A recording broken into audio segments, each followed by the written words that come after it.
hindi mo naman kasi ini-aim eh. Sila may partner. Tayo wala. Gusto mo para, sarin natin eh. Oo, tara. Huli ka.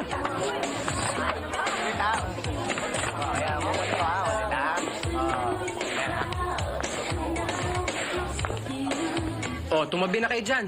Kami naman ang magtuturo. Teka. Parang nakakalalaki ka eh. Ano ba gusto nyo? Away, ha? O ikaw, anong gusto mo? Ha?